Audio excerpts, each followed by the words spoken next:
que hice, fue como lo sentí. Mi vida no fue lo que tuve. Y entre tantas perspectivas, la persona se hizo libre. Aprendí a ensamblar la propia. Fue en sí misma empoderada.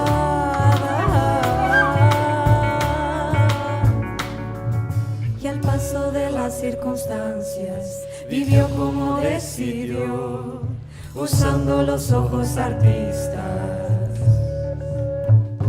No era libre en su cabeza, traía infectada la falta de perspectiva. Y como para sentir que esto sí lo decidía, clavó su tacón en una siena.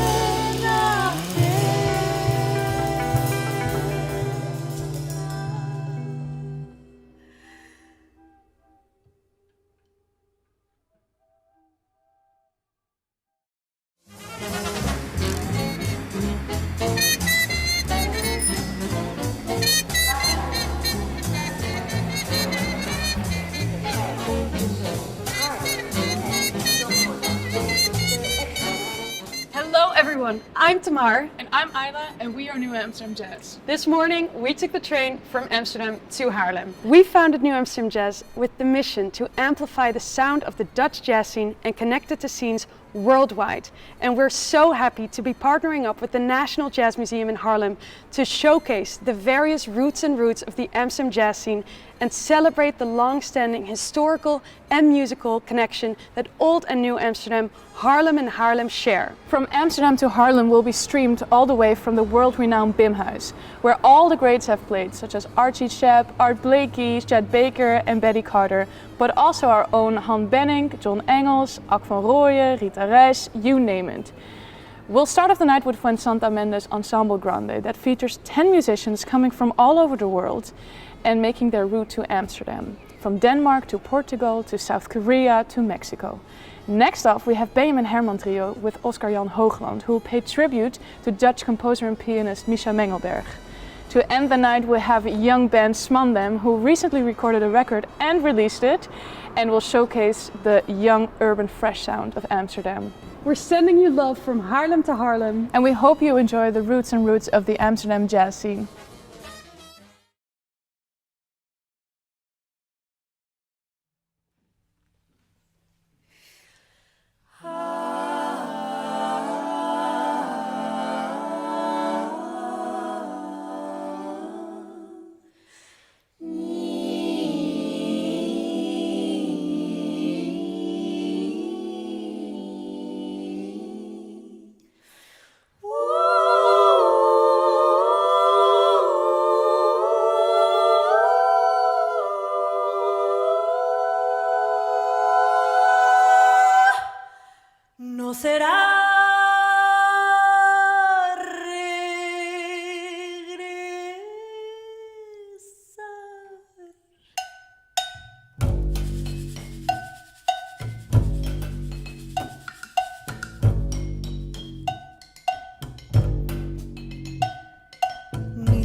Colores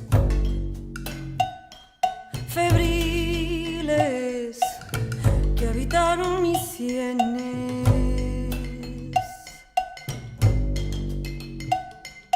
no los sueños infantiles de la rabia más hermosa.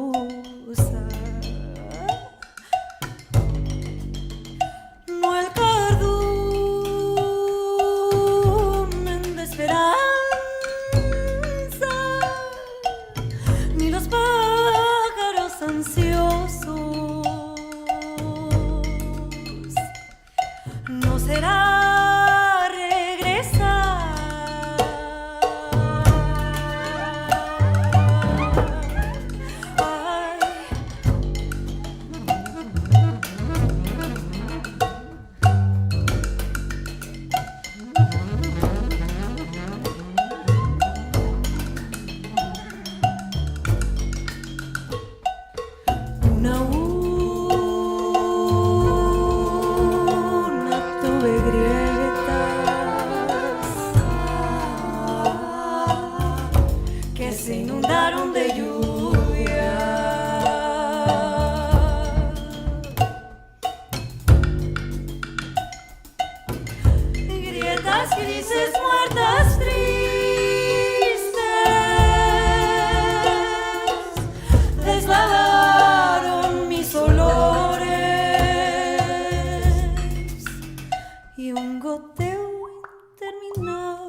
sobre la frente de un ave.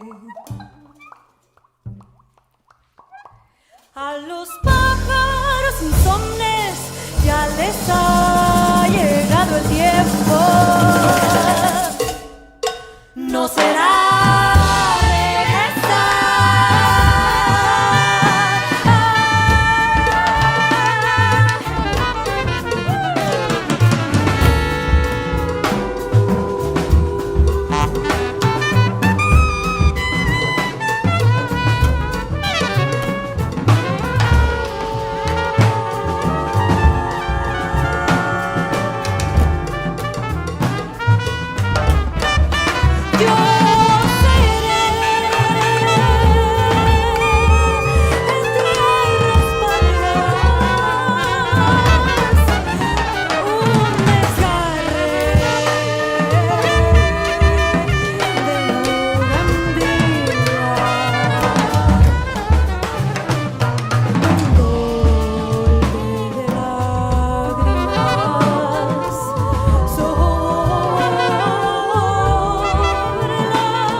We're going to continue with a song called Perspectiva, which is very much about what this evening is about, music and social justice.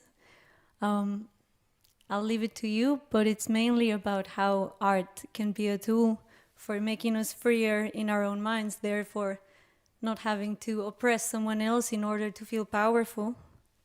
So in a sense, also a tool of social change, to make choices on how to treat other people.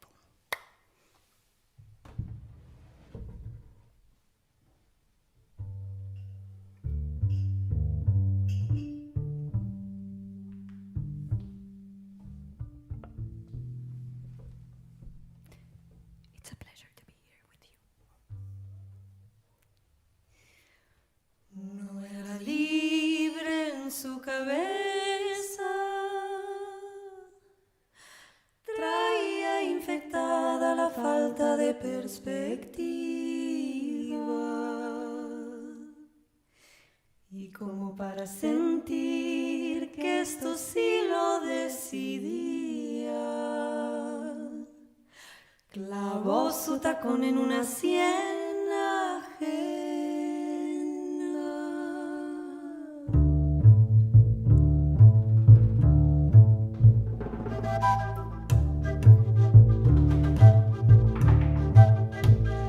¿Cómo no va a importar el arte si viste una misma cosa con mil caras?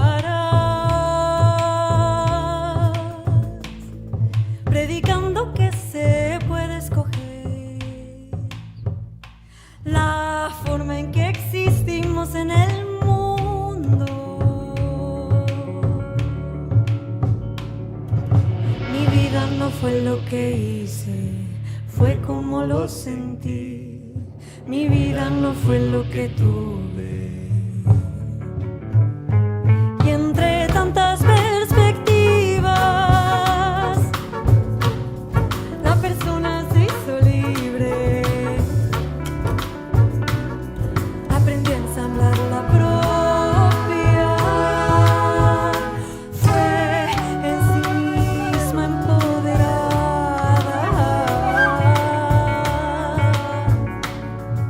Y al paso de las circunstancias vivió como decidió, usando los ojos artistas.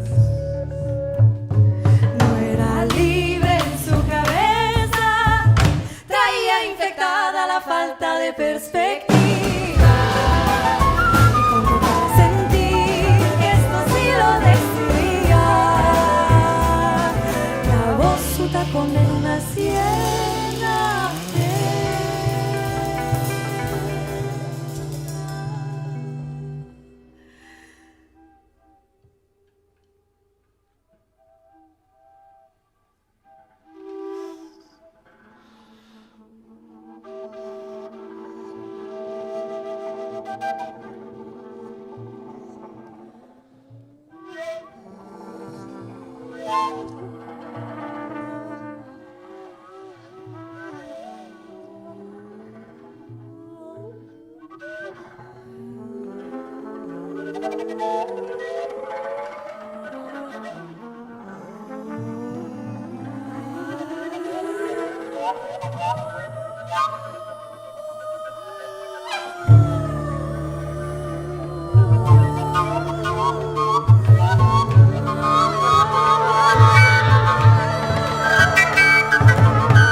Ay,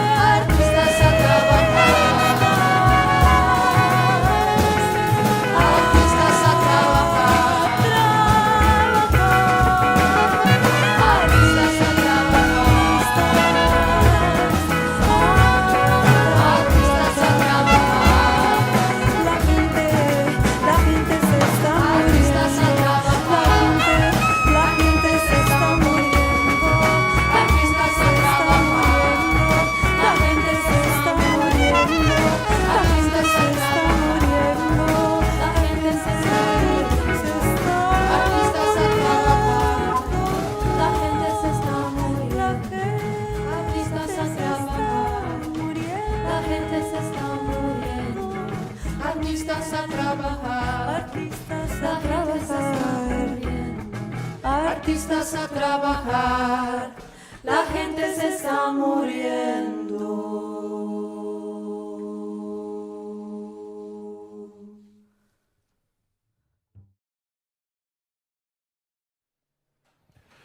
Good evening, everyone, and welcome to Bimhuis TV, and welcome to the beautiful Bimhuis.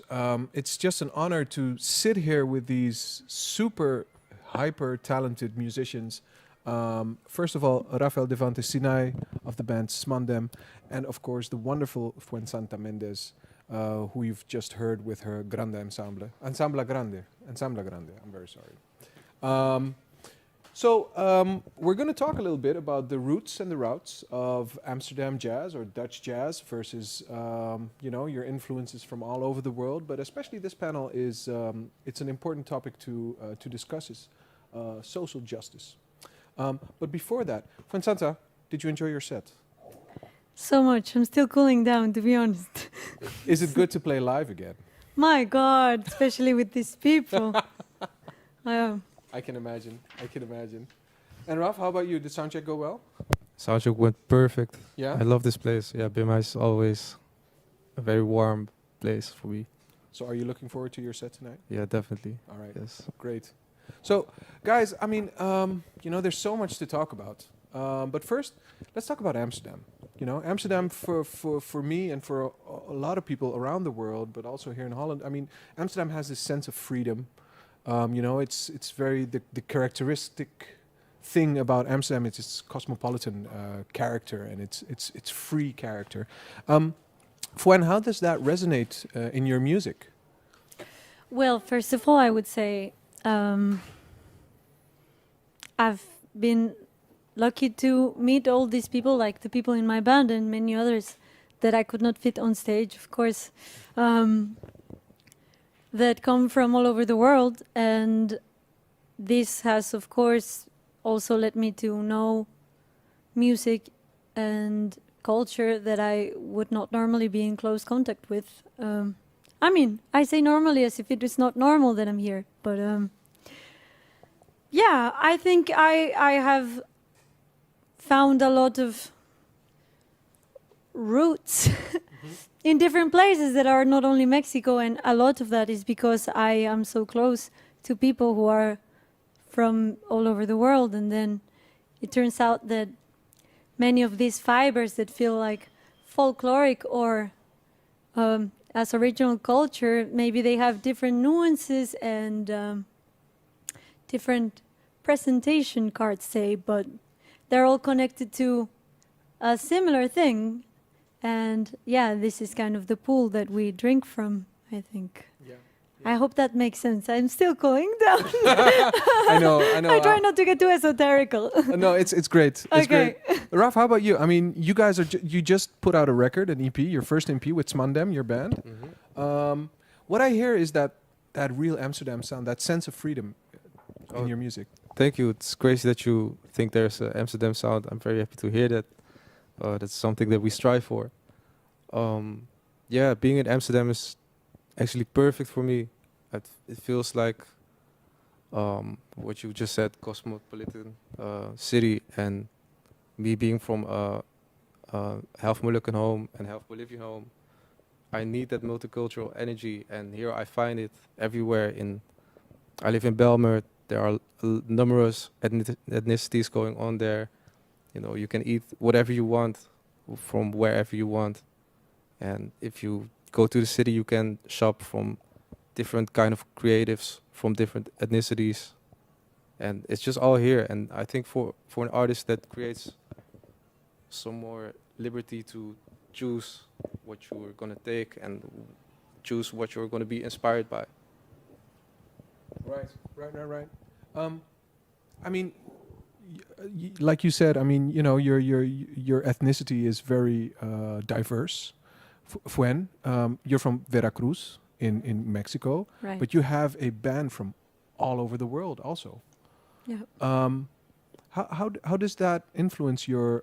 Is that a very conscious choice to have this globalism represented in your music? Actually, I would say it's a conscious choice, but it's not a choice on purpose. Like, it's conscious because I'm aware of that happening, but these are just the people I was drawn to artistically and personally, and we are very close friends, and we share, I think, a lot of values in music and aesthetics in general, and this was just natural for me. I didn't think, oh, I don't have anyone from Brazil, let me get someone in here. That's just how it happened. Yeah. And you, Raf?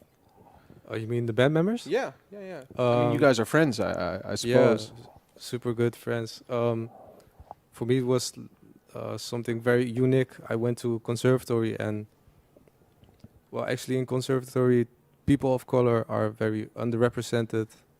So what are the odds that I meet two other guys that have the same background as me? And yeah, I feel very lucky and privileged that I can share with those guys this culture thing, that we have the same history, so to speak, and those background things, and keep it alive in between us, but in a new form. Yeah, it's really super nice. And also shout out to David, who's not half Moluccan, but now he is a little. All right, David, you know. You just touched base on a subject, and you did as well during your set, social justice. I mean, there are lots of global social justice issues that have come to the forefront during this pandemic. For example, you know, like Black Lives Matter movements and a whole bunch of other movements. But Fuen, you touched on a subject that's very close to your heart, which is violence against women in Mexico. Can you tell us more about that? Well, what happens is that it's outrageous. Of course. And at the same time, now there is a very strong movement to stand against this outrageous violence. And I think, so now there is also a lot more, I'm back with everyone. Okay. There is an outrageous increasing of violence all the time right now in Mexico. It has been always a place with sexism problems like most of the world. But then also in recent years it became more violent, and it has been really evident that the current power structure in there does not protect women, and right now the death rate of people also who are murdered from someone in their households, like as domestic violence, is really high, and there is a very high rate of impunity as well. Most women don't get a result when they denounce what happened to them, and is really corrupt. So in this sense, there's also a lot of young women and older now gathering in eye-opening that we have to kind of take care of each other, and that this is not acceptable. And even things I think maybe we saw as normal 5 years ago are really being questioned right now, but there's still a lot to go. Right. Does that influence your artistic process? Does that rage and that you know, that responsibility you feel to speak out against these things, does that come back into your way of composing music? I'm not sure if in the way of composing music, but for sure in my artistic endeavor, or in my musical endeavor, I have felt many times that in this industry that is still very much male-dominated, I felt like it was almost my responsibility to do my best to be present whenever there was an opportunity for me to be present. Like, say, there's this nice thing that you could do, and then if I don't do it, I have felt sometimes, oh no, go, there's not enough women there. And sometimes in that sense, I do things that it doesn't feel like it's only for me. It's more like, I just feel like there should be some women around there doing it. So it pushes me also to to make some things happen. And I think I also really embrace this. I don't want to say vulnerability because that's a little bit cliche, as if women were more vulnerable than men, and that's exactly the problem. Like, there's also not enough space for men to be vulnerable in the patriarchal structure, but kind of this whole feeling of not wanting to necessarily fit in a medium that has not been welcoming for women, also in a way, once I acknowledge it, gives me a lot of space to just go and do my own thing, because anyway, I'm not going to fit in that particular stereotype that was expected from the musician. You understand what I mean? Yes, very much. Yeah. Very much. How do you think about these issues, Raf? Do you relate? Yeah, I think it's very clear that in our field of work, also it's a pretty male-dominant field of work, so to speak, right? We, on our EP, had featured 2 female artists, and that was our way maybe of dealing with this. But we're still on our journey to see how we can deal more with these problems. So I'm very happy to hear that you are so active with it. Yeah, It's beautiful to see. Yeah, it's very beautiful. Absolutely, absolutely. How do social justice issues resonate with you guys? I mean, you're young, you're multicultural, you're diverse, you live in Amsterdam, you're a musician. Yeah. As just a person of this generation, you're always aware of what is happening in the world. And for example, you said something about Black Lives Matter, right? When that happened, it really was like some type of crossroads, like it either goes this way or that way.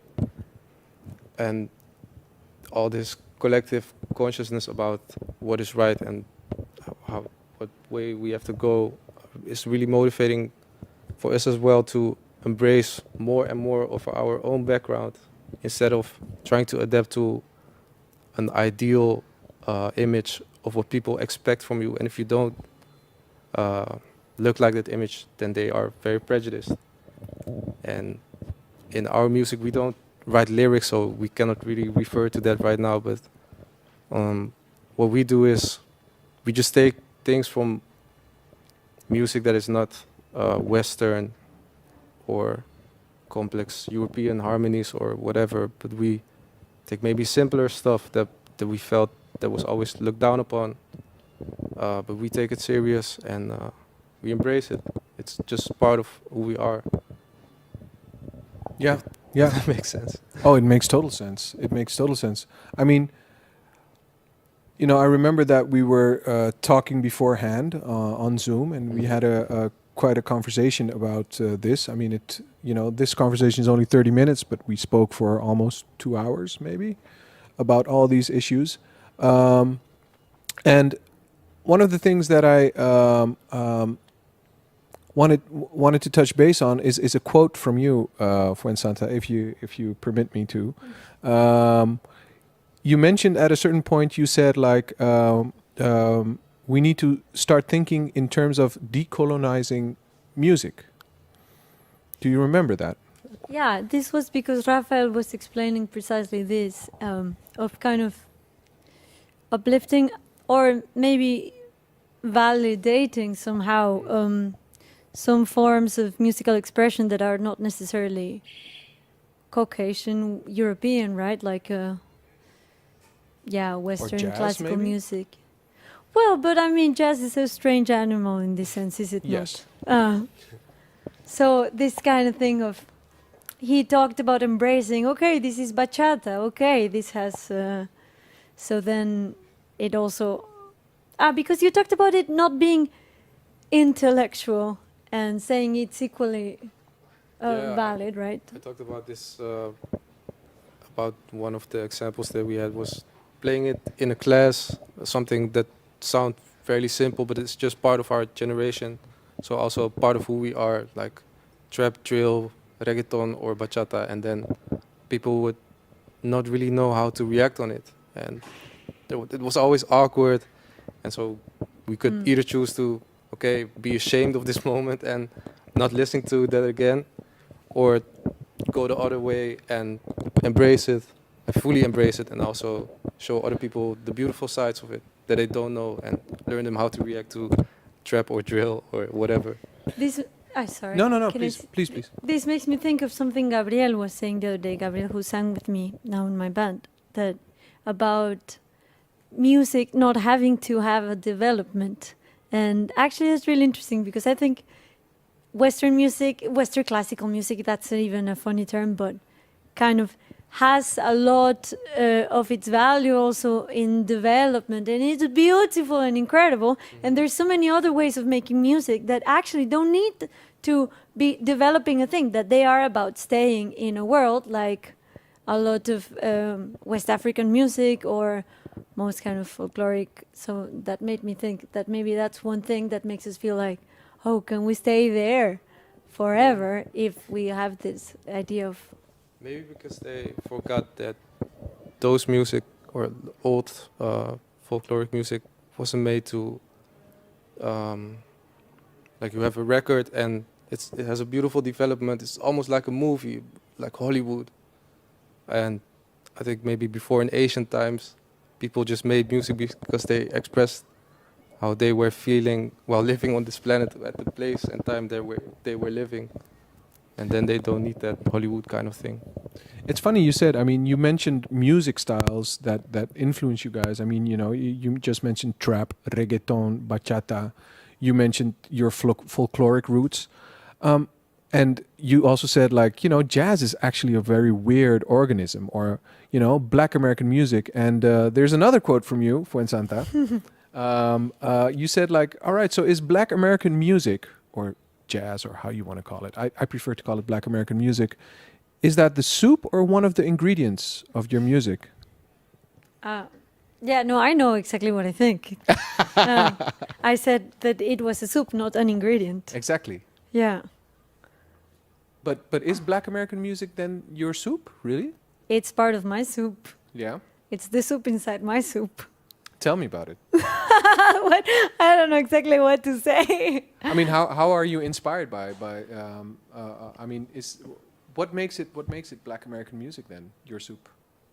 Do you think? I mean, I have definitely fed and from this music since I was really young, and still do, amongst others, but it has been a very important part of my life to play jazz and all kind of things around its spectrum. In the end, it's a word that doesn't have rough edges, and I think that's okay, that it doesn't make sense to try to put rough edges around it. But I also then developed as an improviser, so even when I write songs that are like pop songs, or, well, in that sense, folkloric music is also very improvised. Like where I come from, Veracruz, the folkloric music is son jarocho. And that also has no fixed melodies, no fixed lengths necessarily, in the sense of improvising over a form all the time. And that has really shaped me in my way of approaching music. And I think possibly jazz has more to do with the way of approaching music than a specific aesthetic. I mean, I might be wrong. I don't think there's right or wrong. I'm sure some people might disagree, and that's totally fair. I mean, but this is how I experience my own playing through jazz music. Right. Is it your soup as well, Rafael? I'm a bit confused. What does the soup say? Can you define soup? What is the ingredient? I don't know. I mean, is jazz or Black American music somewhere the soup that you guys make in your music, or is it just one of the ingredients that you add to the process of making music to make what you make, to make your art? Yeah, it's an interesting question. I'm not sure if I can define the right answer to it for all of us. But if I have to answer now, maybe it's an ingredient, and we try to make a different soup. And that soup reflects how we see the world, and the jazz ingredient is one of the ingredients. I would like to clarify something. Oh, tell me, Fuen. For me, the reason why I say it's a soup and not an ingredient, it's because it's not like jazz is this solid thing that's made of only itself. Jazz is in itself a form of syncretism that is so full of different things that doesn't, like, it also feeds itself from previous things, future things, I mean, and all sorts of geographical influences. So when I say it's a soup, I mean that it's full of different ingredients already. I agree with that. Thank you for clarifying.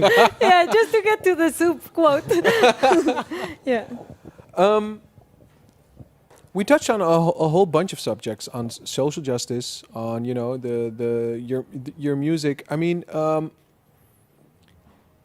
if there were like two artists or one artist that has really inspired you, and it doesn't need to be a musician, it could be from literature or from whatever, who would that be, Rafael? I think I need some. Question. I think I need some time to answer that. Do you have your answer already? Hey, it's so hard to choose one. Yeah. This is I know it's unfair, but I'm getting my signals that we only have 4 minutes left. I can talk about someone. Tell me. Especially for this band, I have really been influenced by Totola Momposina. She's a Colombian singer. And that's also, I think, a nice thing to bring up right now. Because Absolutely. Colombia is going through a crazy moment in which their people are fighting really hard to get their rights being heard, and they're being really oppressed. So I would like to dedicate this moment to the Colombian people and Totola Momposina, who has blessed me since I was a young girl. Yeah. And how about you, Raf? I think I have to say Kanye West. Tell me. Just when I look at all his work, at this discography, is that how you say it? I think he's just a complete artist. His vision is so strong. He does whatever he wants, like making clothing, making movies, short movies, being an art director. This shows me that his inspiration goes further than only the marketing of his music. It's really an expression of his inspiration and his skill and his gift, and the way he switches from time to time from style. Like he has old school records, but he has also R&B, love ballad records, to completely progressive. I don't know how you call it, and they're all in their own way masterpieces, and that's something that's very inspirational for me. I would like to have that vision and creativity to just paint whatever you want to paint. I think that's a beautiful ending, a beautiful quote to end with. Rafael, thank you very much. Thank you. Very much good luck with your set later tonight. Fuensanta, muchas gracias. Thank you very much for your activism, for your wise words, and for your music. And I'm pretty sure we're going to hear much more about you two soon. Thank you. Bless. Thank you. Thank you.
come.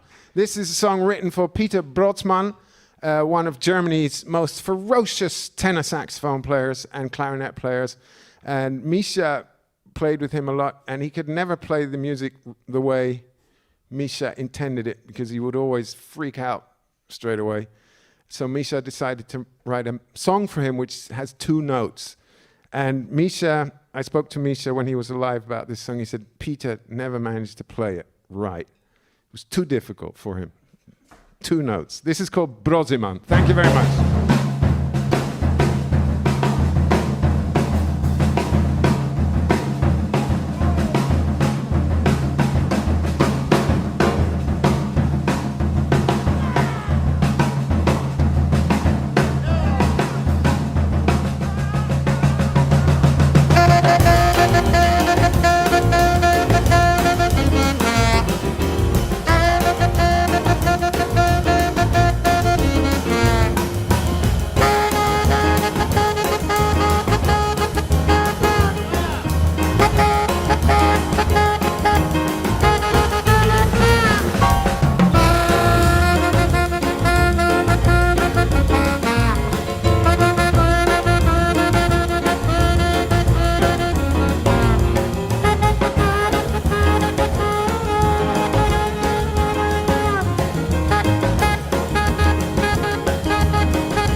All right, viewers. Well, that was something. Misha Mengelberg, played by Benjamin Herman Trio, featuring Oscar de Jong.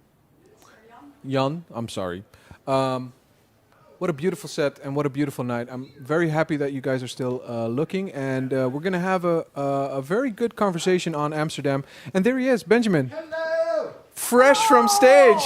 Nice to hear you. Yeah. Yeah, we're having fun. Yes. All right, I'll give you some time just to acclimatize. I'm fine. Okay. Good. So, we had a previous conversation with your colleagues, Fuensanta, where you played a beautiful set as one of the drummers, and obviously Benjamin just came straight running from stage. We spoke about a lot of, Amsterdam, the Dutch music scene, but also a lot of social justice issues. But I actually want to touch base with you guys on that route to Amsterdam or to Holland, mostly. And Amsterdam or the Dutch music scene or the Dutch jazz scene, as you call it, embraces a sort of freedom, sort of cosmopolitan character, which we kind of characterized in the previous talk. Sinay, you have a very special story about Amsterdam and coming from Korea to Amsterdam, actually. Can you tell us more about that? Sure. I think a lot of, or a small portion of people in the Netherlands saw little documentary that we were part of. And very long story for like 13 years, but short. I started playing drums in church. I saw first time the drummer playing in church. So there was... This was in Korea? Yeah, that was in Korea. So I was 12 years old, and I saw the drummer playing in front, in the church, and I fell in love once. So I couldn't hear anything else, and then I could hear only drum sound. So that was my hook, and then since then, I tried to make my parents understand that I wanted to play drums for 5 years, and it took some years to start to play drums, of course. And I went to drum academy in the beginning, which there was a metal drummer who plays as a hobby, and he was like, "Hey, welcome. Okay, you're gonna play on a tire." Poor Will. So I was practicing and learning some skills for 1 hour, and I okay, this is my thing. I love it. I'm gonna stay here for 4 hours, and then I played the same thing over and over for 4 hours, and that was my first day playing drums. And then since then, I wanted to apply for conservatory in Korea, in pop department, and then I got in after playing 1 year of preparation. And after that, I wanted to learn jazz because I was wondering about freedom on drums, basically, because I was playing mostly pop music, which nothing wrong with that, but I could only play something I only practiced. So with the metronome from 60, 62, 64, 66, until wherever you want to go for one lick. And then you have to kind of use it because you practice so many hours. So, and then I was just sick of it, and I thought I have to find something else. And then I saw on YouTube Brian Blade playing with Joshua Redman. I thought this is what I want to do. So I quit conservatory. And then I was asking around people like, "Hey, I want to be like that, be like him. Where can I go?" And they said that you have to learn jazz, how to play jazz. So I quit the school after 1 year, and I was wondering about who can teach me jazz. And I met a teacher who can teach me. So after like 6 months to 1 year playing jazz, I was in love again with the jazz. So so this is my way. So I'm going to look for jazz school. And then back then, so 10 years ago, there was no jazz school in Korea. Only one exists. So I tried to look outside of Korea. And then, of course, Conservatory van Amsterdam was one of the best school that I could find. That was my journey. Wow. So you kind of broke free from your Korean references to come to Amsterdam. I mean, did you know anything about Amsterdam before coming here? To be honest, no.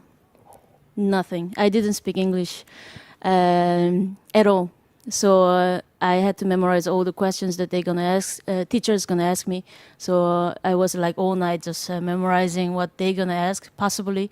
And my mom was teaching from newspaper. She was like looking for English sentences, and she handed in, you know, with a paper that she wrote in English. So like Konglish, we say, like how you pronounce English in Korean. So she wrote me, and then she gave it to me.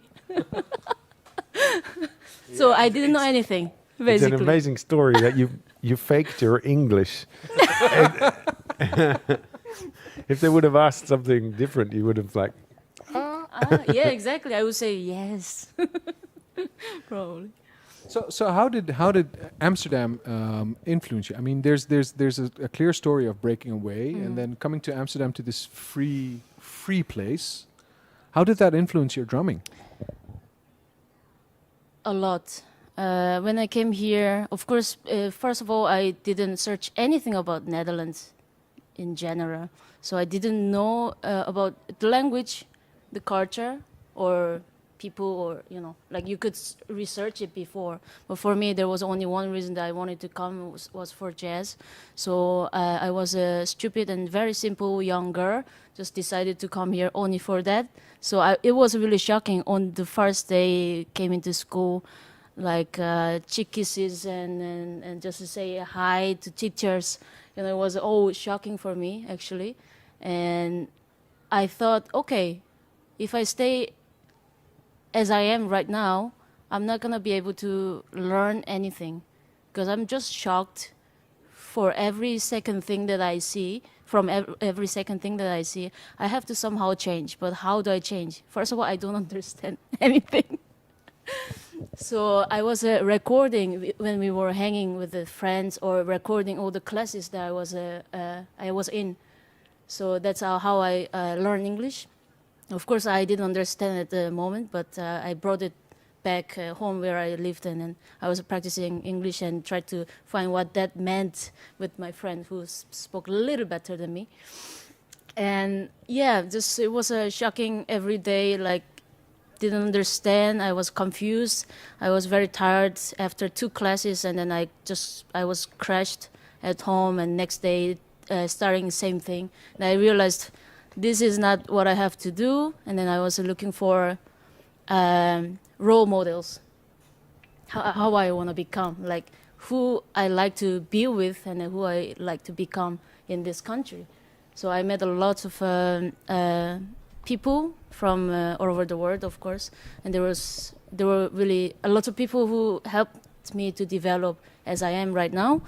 So yeah, all kinds of small level. For me, it was a big step. But if I think now, of course, it was just nothing that I just faced, you know, like what it was. And then, because I was also young, I was brave, I guess. Yeah. Wow, And that's an incredible story. I mean, you know, just finding your own path, coming to Amsterdam, doing something new. I mean, it's kind of Mengelberg-ish, right, Benjamin?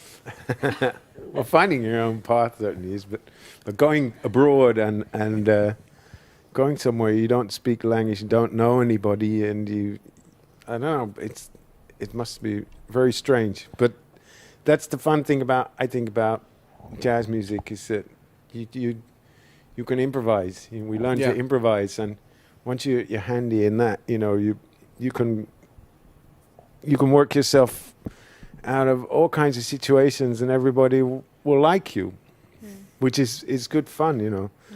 That's what, if you talk about Mengelberg. Well, you know, I mean, we got to. Well, you know, it's breaking away. I mean, Mengelberg broke away from the American jazz tradition, so to speak. You know, incorporating elements of, like, you know, very flinty improvisation and humor and stuff like that. I mean, is he one of the founders of this Dutch jazz style? Maybe is there something like that? Well, there is. I mean, he was definitely someone who decided to do it differently. I mean, there still are a lot of great players in Holland, straight ahead players. And when he was a young man in the 50s, there were a lot of great players too. Great piano players like Rob Matna and there's loads of too many to mention. And Misha just decided, well, this is not going to work for me because I'm from a family in the southern part of Amsterdam, and his uncle was a conductor. His father was a conductor. His uncle was a composer, and they all came from classical backgrounds and stuff. So he had a lot of musical knowledge, but his greatest passion was Thelonious Monk. And when he'd been studying, I think, a couple of records, 2 records, the red one and the blue one, he always said, the first Blue Note Thelonious Monk albums, he'd done that, and then he decided to move on and make his own, start his own group and develop his own style. A very interesting piano player. I mean, people who are more into the improv scene, they will know him, and people in New York will as well. In the downtown scene, he recorded with Joey Barron and for John Zorn's label as well, and done lots of collaborations with all kinds of people in the 70s and in the 60s. So what made would you say that his way of improvising and his approach to the American tradition, like kind of getting loose of it, like what Willem Breuker did, and Misha Mengelberg, Han Benning. Is that the foundation to that color, you think? Yeah, well, it's an interesting question. I mean, because it was something that was happening all over Europe. People were trying to figure out their identity, but not only in Europe. It was also in Asia. I don't know too much about the Korean history, but I know in Japan, there was a whole movement as well. Everybody was freeing themselves and using their own backgrounds and trying different stuff.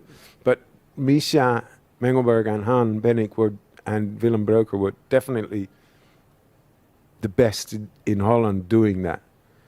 They were if you want a reference, you got to find them, and they'll be playing. There's all kinds of stuff they will be playing with, like Eric Dolphy. He'd come to Holland, and then they back Eric Dolphy or all kinds of other kind of people. It was an interesting time, and Misha and Han and Willem Breuker, they deliberately started doing different stuff to irritate other musicians as well. Straight ahead players. They would have Piet Noordijk was one of Holland's most incredible alto players, a real natural player, incredible player, and he couldn't stand being in that quartet at some because they were throwing things at him during his solos. Han take a bag of peas, dried peas, and start throwing them at Pete to get him to play something else. So they were also into annoying other musicians and just shaking things about, which I thought was very interesting. How did that influence your playing and your characteristic sound? I mean, every time when I see you play, there's some joy on stage. I mean, you walk around and you feel at home, and it's not like you're stuck to one thing and just concentrating or whatever. It's more. Yeah, well, there's something which I realized at a certain moment being on stage as a saxophone player. You can walk around. And if we watch Sonny Rollins playing, he's always trying out different places on the stage, seeing what it sounds like over there. What is it? You can connect with the drummer if I stand there. And sometimes I used to get pretty, when I was young, get so nervous that you just freeze up. Yeah, you freeze and you stand there on the stage, and then you finish with your solo and you're standing like, wow, what are these people looking at me? But I tell also young musicians, just explore the room. Yeah. Explore the room. So, I mean, obviously, Ben, I mean, you're one of the forefront members of this Dutch jazz scene of the names in Holland. I mean, you play Mengelberg, you know a lot about the Dutch jazz history. I mean, what excites you about the Dutch jazz scene today? Well, me in the first place. I mean, she's in every band that is he's connecting with everybody at the moment. I agree. And there's so many great young players. It's difficult to single out people, but I like to think, what Dizzy Gillespie said in his book "To Be or Not to Bop." The future of jazz is mixing styles, and it's such a wonderful world we live in now with the internet, and it's everybody connects and everybody can be influenced by anything.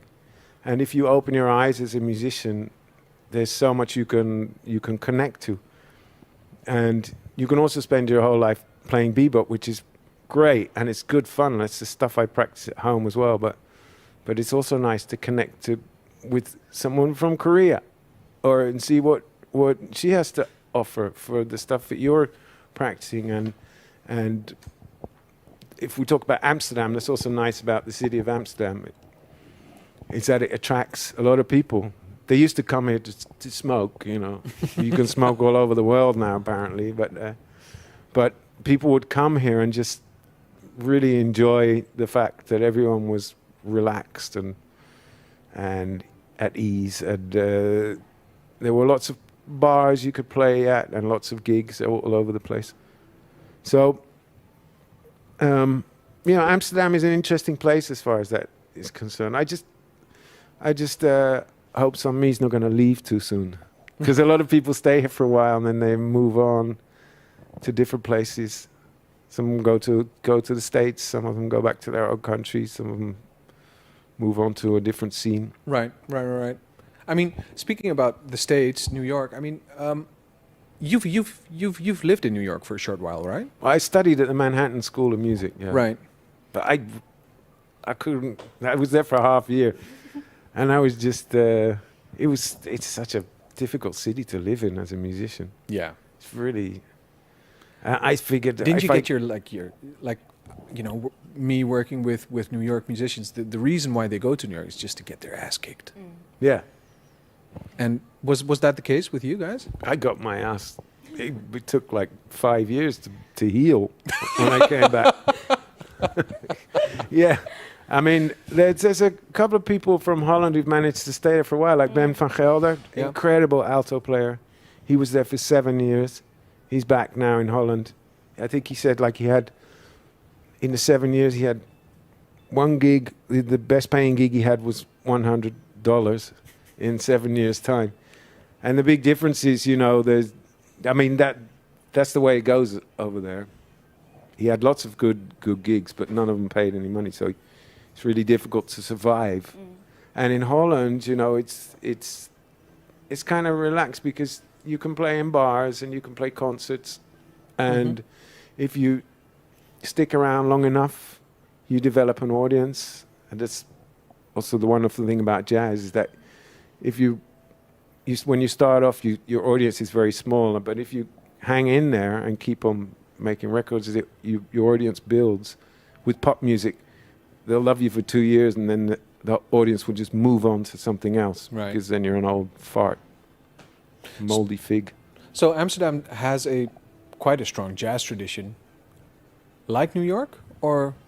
There's nothing like New York. No, there's of course. Absolutely nothing like New York. We all know that, right? No, of course. But I do see similarities, though. I mean, the international character, the cosmopolitan character, people coming here, the freeness that they try to taste in their music and take into their composition. I mean, do you agree, Sinay? Yeah, in that sense, it's very international, of course. And I think we have a slightly different mindset. I'm very careful saying anything about that. I mean, there's always if there's a good side, there's also downside of it. You get to chill out a little bit more because you can get paid quite well for things that that's why also they are kicking their ass off practicing and stuff in New York to be able to play in better venues and then try to be able to go on tour in Europe, so on. So there is a little similarity, but I think it's also quite different. Yeah. Okay. I just want to go back for a sec to like, you know, the compositions of music. I always thought, like, you know, relating music or jazz music to, you know, this analogy of life and creating your own identity and looking for your own identity. Benjamin, you told me, you mentioned when we had this little pre-conversation on Zoom, you had this quote about on Mengelberg. It's about the result. Het gaat om het klinkend resultaat. Yeah.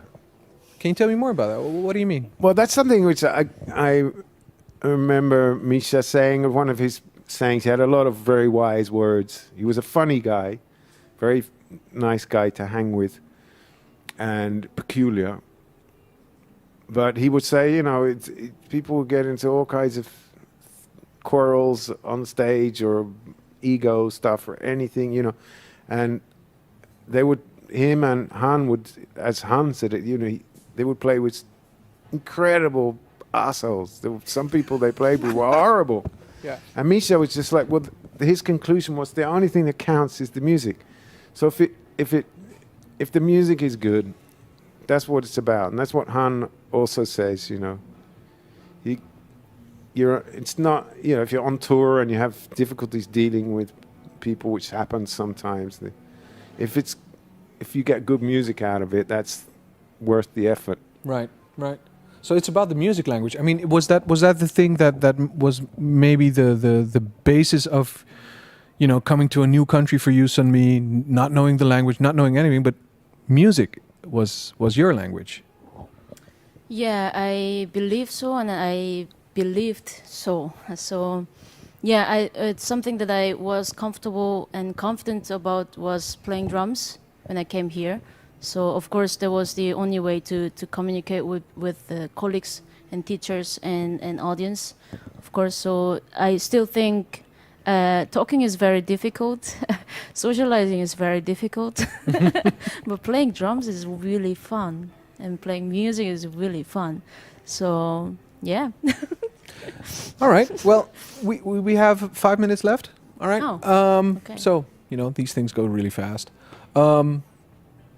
If I were to just sit in your car, Benjamin, what would I listen to right now? I don't have a driver's license. Oh, I'm sorry. If I would come and drink a cup of coffee at your house. Well, I'd listen to all kinds of music. I have a podcast here. I don't think you can listen to it abroad, but I go from Jamaican music to free jazz to stock music, you know, the KPM 1000 library with British stuff in there. I love Fausto Papetti, you know. I love all kinds of music. Monk said that as well. I love all kinds of music. Someone asked him, do you like country and western? And he didn't answer. He said, I like all kinds of music. And then the guy said, yeah, but do you like country and western? And he said, is the guy deaf or something? Yeah, I agree with that answer. You know, Yeah, I like all kinds of music. Listen to all kinds of music. But one of the records which really brought tears to my eyes, my wife was under the shower and we have a sound system in the bathroom, and I put on Pharoah Sanders' new album. With floating points and the Yes. London Symphony Orchestra. Bloody yeah. If I'm thinking about it, I'm getting goosebumps again. That is so incredible. And I've seen Pharoah Sanders play a couple of times, and every time I'm like, just tears in my eyes. Yeah. And with this album, that's incredible. He's 80 now, I think. Yeah. It's incredible album. Well recommended. Listen to that album. Sunmi, how about you? If I were to sit in your car or come for a cup of coffee. Okay. What is that? Jazz musicians don't have driver's license, which is a good thing. It's green. Yeah, it's true. What are you listening to nowadays? I'm not copying, but I also try to listen to all kinds of music. I'm the person who gets into one kind of music or one album that I don't try to listen anything else, and then I want to change my behavior, my way of listening. So these days, most of the time I get suggestion from people, so I can get new music. You know, so I would like to ask you, if you are about to have a coffee with me, what are you listening? Mike's got a good taste as well. He knows loads Yeah, I of know. stuff. He knows. He's Guys, I'm into modern interviewing music. today. I'm interviewing today. I'm not, you know. All right. So I'm going to close with a question I asked Fuensanta and Rafael, who's going to play with SMANDEM in just a few minutes. You know, jazz or Black American music, or I tend to call it Black American music. You know, jazz is a kind of complicated term. Is it the soup or one of your ingredients? And this is not my quote. This is Fuensanta's quote. Is it the soup The or jazz. one of? Yeah. Is jazz your soup or is it one of your ingredients? Well, it's very simple for me. I play saxophone, and thanks to Charlie Parker, I can know my way around the horn because that was the only thing I was practicing for years and years. Yeah. Jazz is what it is, that's what comes out of this saxophone, whether it's distorted or weird or straight ahead. I mean, that's what it's influenced by all kind of stuff, but I'm a jazz musician. It's your soup. Yeah. Yeah. How about you, Sinay? I was thinking whole time when you were answering. It's really hard. I would say probably it's my cutleries. Ah, right. Smart It's answer. it's the way to express myself. Mhm. So it's not soup which is ready, or it's not ingredients which is gonna be ready, individuals. It's just the way to express. Wow.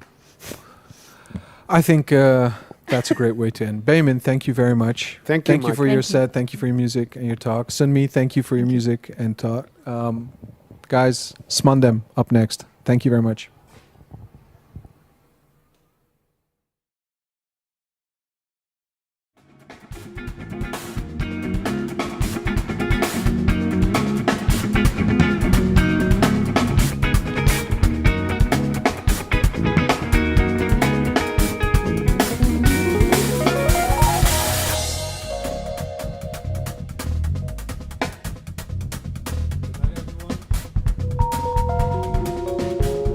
Thank you all for watching. We have got SMANDEM.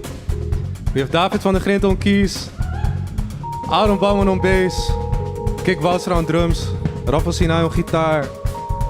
And we're thankful to be here in the beautiful Bimhuis with you guys. And yeah, we're gonna play some tunes for you, and we hope you all enjoy. See?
So again, kick Woudstra on drums, Rafael Sinay on guitar, Aäron Bouwman on bass, van de Grinten on keys.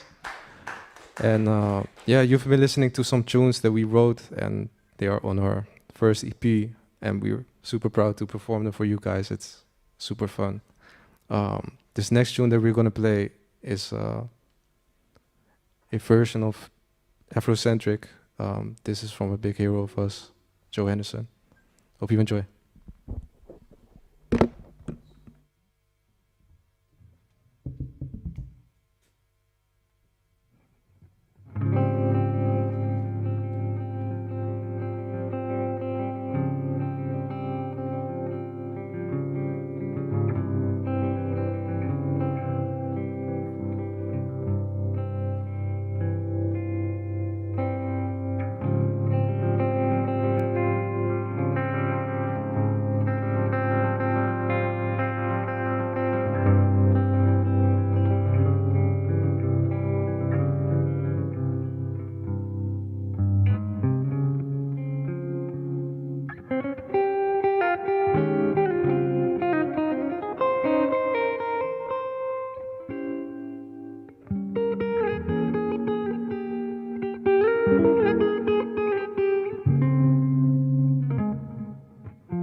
una cosa con mil caras,